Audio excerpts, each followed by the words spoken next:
Pada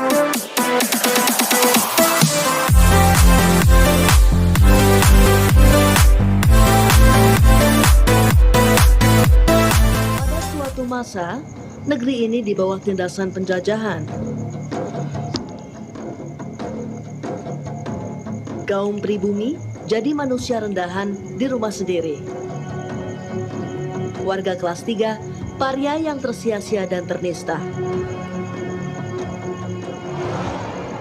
Nasib buruk itu berlangsung berkepanjangan. Pertama-tama diinjak kaki orang-orang Eropa seperti Portugis, Inggris, dan terutama Belanda.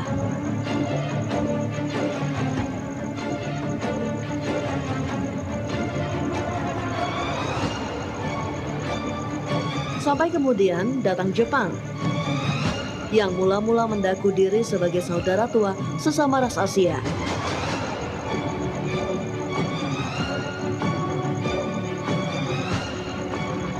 Nusantara jatuh ke titik nadir kehidupan. Tak ada lagi peradaban-peradaban yang menjadi bagian penting dalam lini masa sejarah umat manusia. Tak ada lagi karya-karya besar yang mempesona dunia. Namun peristiwa-peristiwa pahit yang datang silih berganti itu adalah juga sejarah. Adalah bagian dari Indonesia yang tak boleh dilupakan. Karena mereka yang melupakan sejarah akan terhapus dari peradaban. Tak akan ada masa depan.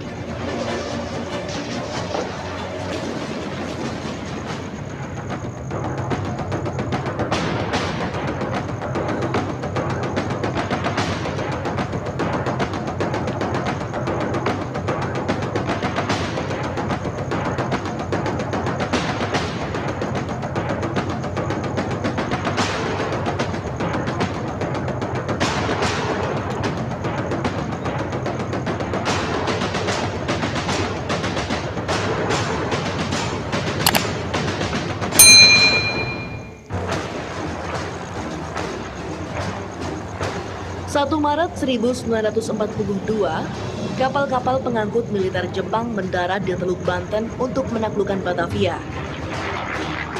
Tanpa perlawanan berarti, Batavia yang jadi pusat pemerintahan Belanda dan pusat militer negara-negara sekutu jatuh ke tangan Jepang. Setelah menguasai Batavia, bala tentara Dai Nippon segera mengamankan kemenangannya atas kota-kota besar di Pulau Jawa. Jepang juga mengancam akan memusnahkan sisa-sisa pasukan Belanda dan sekutu yang masih bertahan di beberapa wilayah pinggiran karena terlambat melarikan diri. Akhirnya pada 3 Maret 1942, Belanda pun menyerah tanpa syarat pada tentara Jepang. Runtuhnya Hindia Belanda menjadi puncak keberhasilan Jepang menguasai seluruh kawasan di Asia Tenggara. Jepang mewujudkan ambisinya untuk membangun Imperium Asia Timur Raya.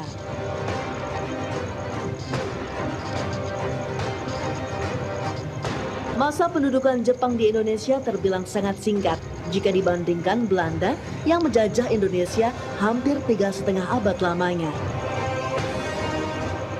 Jepang menjajah Indonesia hanya dalam 3,5 tahun. Namun pendudukan Dai Nippon di Indonesia secara dramatis mengubah tatanan sosial dan budaya yang ditinggalkan Belanda atas negeri ini. Suryono, veteran pejuang yang merasakan liku-liku hidup pada 3 zaman, yakni pada masa penjajahan Belanda, pendudukan Jepang, dan era revolusi kemerdekaan, menyimpan kisah-kisah yang tak terlupakan.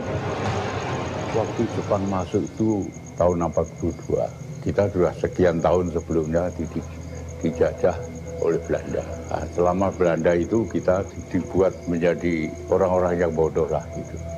Sehingga kelihatannya ya semangatnya begitu-begitu saja. Tapi begitu Jepang masuk, dirubah oleh Jepang, kita dididik mulai dari anak-anak sekolah rakyat itu sudah dididik untuk bisa mandiri. Misalnya kita dididik untuk bekerja sama, dulu namanya King Rohusi.